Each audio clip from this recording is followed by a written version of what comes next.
السلام علیکم ورحمۃ اللہ وبرکاتہ۔ آج ہماری ویڈیو بول چال کے بارے میں ہے۔ بول چال میں لایا ہوں آپ کے لیے چند الفاظ۔ چلتے ہیں اسکرین کی طرف، لیکن اسکرین پر جانے سے پہلے آپ کو بتاؤں، اگر آپ نے ابھی تک ہمارے چینل کو سبسکرائب نہیں کیا، سبسکرائب کریں، بیل کا بٹن ضرور دبائیں تاکہ آپ کو نئی ویڈیوز کے اپڈیٹس ٹائم سے ملتے رہیں۔ چلتے ہیں اسکرین کی طرف اور دیکھتے ہیں کہ اسکرین پر آج ہمارے پاس کیا ہے۔ یہ ہے ہمارا اسکرین پر سب سے پہلا ہیڈنگ کے بعد جو پہلا لفظ ہے وہ ہے امبارح، البارحہ یا امس۔ تو ایک بھائی نے پوچھا تھا کہ ہم کچھ لوگوں کے ساتھ رہ رہے ہیں تو کچھ لوگ ہمیں کہتے ہیں کہ امبارح یا البارحہ وغیرہ، اس کا مطلب کیا ہے؟ تو یہ دیکھیں مختلف لہجوں میں اس طرح کے الفاظ استعمال ہوتے ہیں۔ یہ الفاظ استعمال ہوتے ہیں گزرے ہوئے کل کے لیے، یا کل گزری ہوئی رات، یا کل گزری ہوئی شام، ٹھیک ہے؟ تو یہ جو الفاظ ہیں یہ کل کے لیے بولے جاتے ہیں، گزرا ہوا کل۔ تو کل صبح سے شام تک جو وقت ہے، رات تک جو وقت ہے، گزرا ہوا جو ہے نا کل، اس کے لیے استعمال ہوتے ہیں یہ الفاظ۔ تو کچھ لوگ جو ہیں جیسے سیریا، لبنان اور سوڈان وغیرہ کے لوگ جو ہیں، آپ نے بتایا تھا کہ سوڈان میں بھی یہ بولا جاتا ہے امبارح، جو آپ نے کہا تھا امبارح کل سے، یا کل شام کو، یا کل صبح سے شام تک، یا جو بھی ہے، لیکن کل گزرے ہوئے کل کے لیے وہ یہ ایک ہی لفظ استعمال کرتے ہیں آج کل بول چال میں۔ لیکن اگر ہم فصحیٰ کی طرف جاتے ہیں یا پرانے عربی کی طرف جاتے ہیں، سٹینڈرڈ جو عربی ہے اس کی طرف اگر ہم جائیں گے تو البارحہ جو ہے وہ شام کے وقت کو بھی بولا جاتا ہے، کل جو گزری ہوئی شام ہے، کل جو گزری ہوئی رات ہے، یعنی دوپہر کے بعد کا جو وقت ہوتا ہے اس کو البارحہ کہا جاتا ہے، بول چال میں بھی بولا جاتا ہے۔ اور امس جو ہے کل صبح سے شام تک جو وقت ہوتا ہے، کل صبح سے لے کے جو کل دوپہر کا وقت ہوتا ہے، صبح کا وقت ہوتا ہے، تو اس کو امس کہا جاتا ہے۔ تو فصحیٰ میں دونوں استعمال ہوتے ہیں الفاظ، امس اور البارحہ۔ تو فصحیٰ میں دونوں لفظ ہیں، تو تینوں لفظ جو ہیں ہم استعمال کر سکتے ہیں، بول چال میں تینوں بولے جاتے ہیں۔ آپ کہیں بھی ہیں، آپ امبارح بولیں گے تو بھی لوگوں کو سمجھ آئے گی، آپ البارحہ بولیں گے تب بھی سمجھ آئے گی، آپ امس بولیں گے تب بھی سمجھ آئے گی، تینوں ایک ہی ہیں، معنی ایک ہی ہیں، سب جو ہے نا استعمال ہوتے ہیں، چلتے ہیں۔ تو امبارح آج کل جو ہے نا زیادہ استعمال ہوتا ہے، سیریا، لبنان وغیرہ کی جو کنٹریز ہیں، اور خلیجی ممالک میں زیادہ تر البارحہ بولتے ہیں، ٹھیک ہے، لوگ زیادہ البارحہ استعمال کرتے ہیں۔ اور امس جو ہے وہ بھی استعمال ہوتا ہے۔ تو امس جو ہے آپ کو بتایا تھا کہ آفس وغیرہ میں جب کام ہوتا ہے تو دوپہر کے وقت ہوتا ہے، صبح ہوتا ہے، تو کل جو دن کے وقت جو اوقات ہوتے ہیں اس کو ہم امس بولتے ہیں بول چال میں بھی۔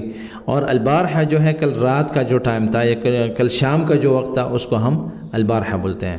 امبارح، البارحہ، امس، امبارح، البارحہ، امس۔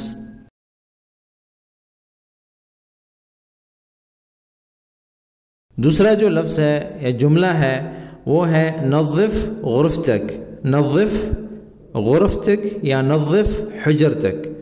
ایک بھائی نے پوچھا تھا کہ ہم کیسے کہیں گے کہ اپنے کمرے کو صاف کرو یا اپنے کمرے کو صاف رکھو وغیرہ۔ تو نظف کا مطلب ہے صاف کرو، نظف صاف کرو، نظیف صاف ستھرا، صاف ستھرے کو کہتے ہیں۔ اور نظف جو ہے وہ صاف کرو، فعل امر ہے، حکم ہے کہ آپ ایسے کرو۔ نظف غرفتک، اپنا کمرہ صاف کرو، حجرتک، اپنا کمرہ صاف کرو، دونوں الفاظ استعمال ہوتے ہیں، ٹھیک ہے، حجرہ اور غرفہ۔ نظف غرفتک، نظف حجرتک۔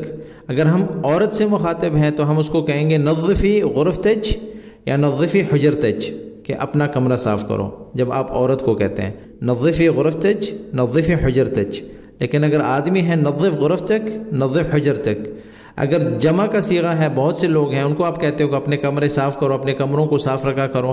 اگر ایک ہی کمرہ ہے اور 3-4 بندے رہ رہے ہیں اور لوگ جو ہیں بہت ہیں لیکن کمرہ ایک ہے، تو ہم کہیں گے نظفوا غرفتکم، کیونکہ غرفہ ایک ہی ہے۔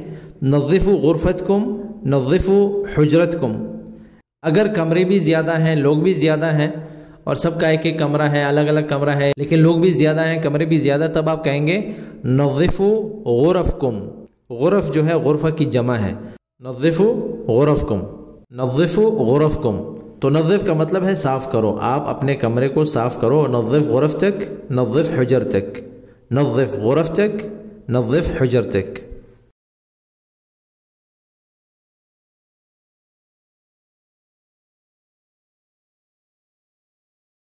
أنا مو بقصدنا سويت. أنا ما سويته قصدنا.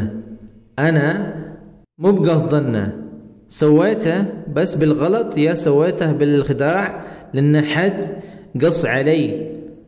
جیسے ہم اردو میں کہتے ہیں نا کہ میں نے جان بوجھ کے نہیں کیا لیکن دھوکے سے ہو گیا. تو اب یہ جو دھوکہ ہے یہ غلطی بھی ہو سکتی ہے یا کسی کے دھوکے میں آ کر بھی کام کیا جا سکتا ہے.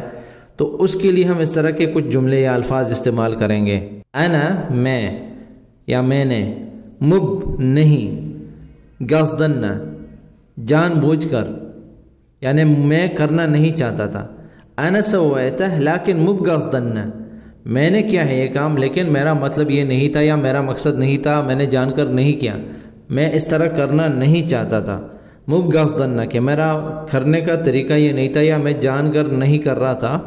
استوا بالخداع کہ دھوکے سے ہو گیا، یا استوا بالغلط یا غلطی سے ہو گیا، یا حد خدعنی یا کسی نے مجھے دھوکہ دیا، یا حد قص علی یا کسی نے دھوکہ دیا. سویت بالغلط یا استوا بالغلط. استوا کا مطلب ہے ہو گیا، بالغلط غلطی سے، بالخداع دھوکے سے، یا استوا لن حد قص علی یا اس طرح ہو گیا کہ کسی نے مجھے دھوکہ دیا اسی وجہ سے ہو گیا.